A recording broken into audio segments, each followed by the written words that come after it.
So here is how I planned and shot a spec ad for UNIQLO with a small budget and a small crew.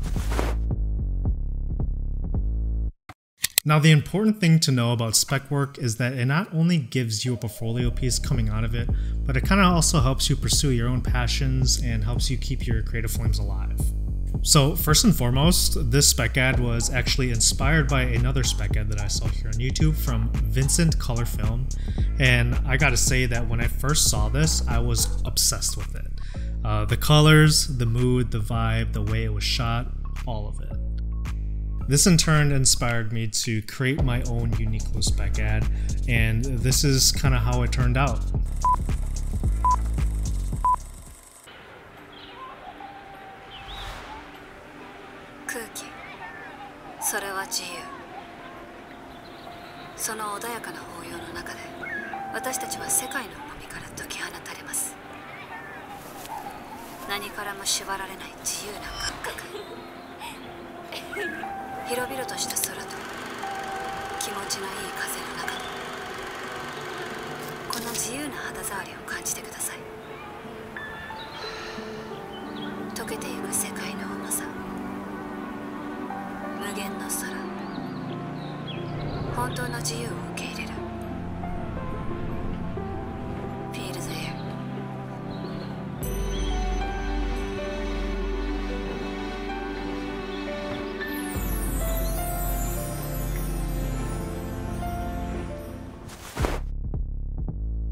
Now, going into this shoot, I wanted to really bad be sponsored by UNIQLO. And my goal wasn't to really get paid for this. I kind of just wanted them to maybe provide a piece of clothing just for the shoot, and just to say that I was able to collaborate with them on the shoot and potentially build a relationship with the company through the collaboration process. But I didn't get any responses. No one said anything to me. I sent video pitches and everything, but I was still determined to, make the project and to prove myself that, I could do it. So being a fan of UNIQLO and loving how they style their clothes and the unspoken aesthetics that they can create has always inspired me. The fashion filmmaker in me kind of crept back up, and I kind of had the itch to create my own spec ad for them. So going with this idea, I didn't want to create the same vibe as Vincent Color Film, but to create my own idea and my own focus point. So as I was thinking of ideas, I decided to focus on UNIQLO's AIRism line. And while to say that I'm a fan of the AIRism line is an understatement, it is still one of their more unique lines that I feel has a heavy focus on the theme of air and the feeling of the fabrics. So with that in mind, focusing on the theme of free seemed to basically make sense for this spec ad. And so I wanted to go for more of that airy feel to it and have the tone of bliss and relaxation. So first was creating the mood board. With this, I was grabbing some stills from Vincent's spec ad as well as some other stock photos from Pinterest that I thought fit my vision really well. The important part of this was to grab photos that had women in a field, blue skies, and also looking very ethereal. Along with this was selecting some of my colors that I kind of wanted to try to incorporate, and also settling in on mainly neutral tones and blue tones for the whole feel of the video. So along with the mood board, I decided to create a concept board with more of descriptions of the vision and the intended style that details more of the type of locations and time of day that we wanted to shoot. Creating these held more purpose than just for me to use for myself. Creating these actually helped me brief my team on what I was trying to achieve and also how they could prepare for the shoot. And speaking of my team was awesome. For my model, I had my friend Caitlin, who was a perfect choice for my vision. Her previous experience in the Asian fashion room really made my choice working with her solidified. I also brought my friend Soua as the stylist for the shoot. Realistically, it was her first time doing styling for a project like this. She was super nervous, but what she cooked up was honestly perfect for the theme and the vision of the shoot. We wanted to go with more of the ethereal look and something more simple, yet helped evoke the feeling of free, wind, and air.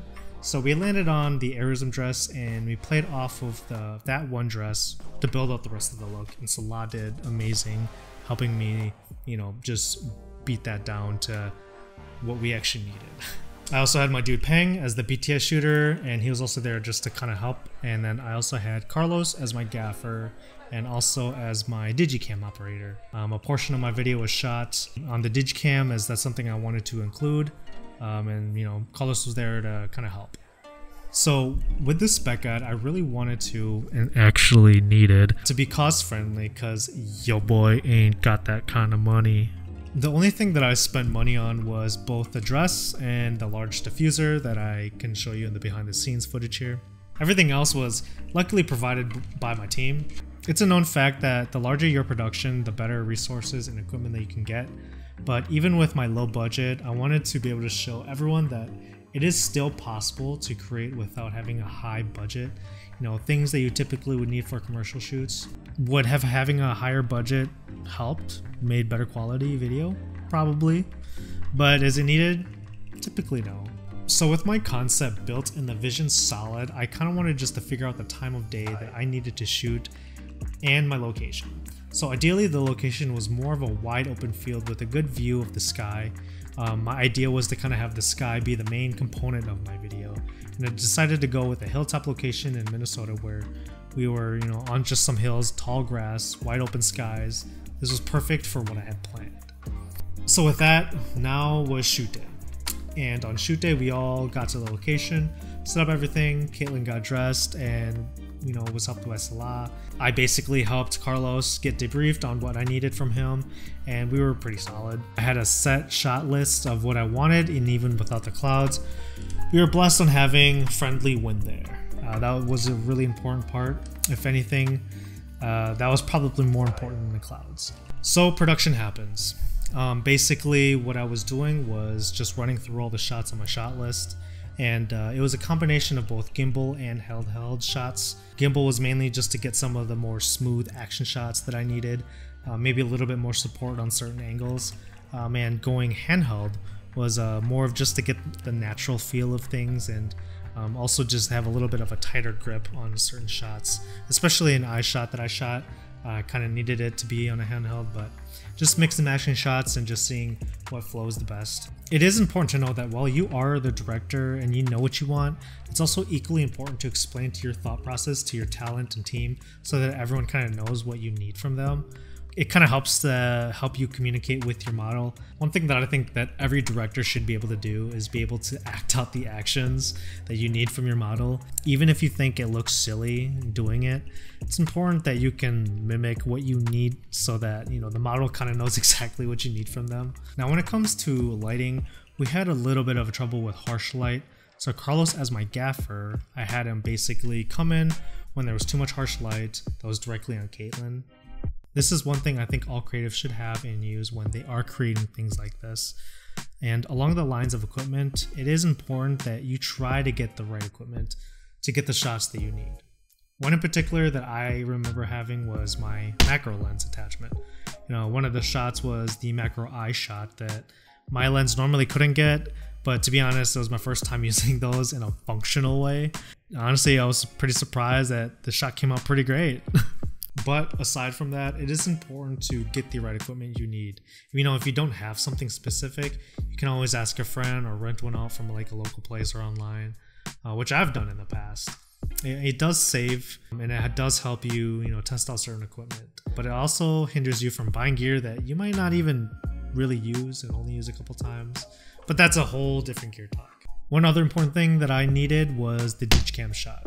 Now this is where Carlos took the role of the camera operator while I directed him to get the shots that I needed. Now this in short was pretty simplistic and didn't need too much from me. We had Caitlin stand in the field and we were just recording. And it is important to note that when you are directing two people at once, that you can communicate with both people in a way that makes sense for both of them and to understand each other as well. I explained to Carlos what Caitlin's actions were and how to record it, and then I also communicated to Caitlin on what Carlos was doing so that she knew how to work with him and his camera work. You know, mending the gap between two people on set makes for a better product, and I was super happy how his shots came out. Now the rest of the shoot was mostly just following the shot list and directions, so I don't really want to bore you with that. But realistically, the shoot was amazing. We had a lot of things kind of going into it. I had a very supportive team, and honestly, the product came out a lot better than I thought. I think the only thing I really didn't like was that I just didn't have the clouds. I really wish I had the clouds. I think that that probably would have made it a lot better, but I think we were just a little bit limited on time, and also the Canadian wildfires were just kind of just roaming rampant.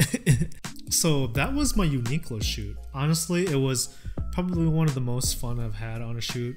You know, planning it out on my own and getting everything ready on my own and holding many different roles was definitely a challenge, and I think that's one thing that I really appreciate out of creating spec ads, is that it's all of a challenge because you're kind of working within parameters that you create for yourself and not so much for other people. You know, there's a lot of beauty in the chaos that goes into producing something like this, but at the end of the day, it's a great thing to experience, and I encourage everybody to create some sort of spec ad, whether it be very short or long. It doesn't matter. It only helps you. It doesn't take away from you. Thank you for getting this far. I really appreciate you watching this video. I really do hope that this does help somebody out there kind of just know a little bit of the intricacies on how to plan a shoot, and just knowing that you really don't need a lot of a budget to create spec ads. It's on your own, you can do it yourself, and you have the creative freedom to do whatever you like.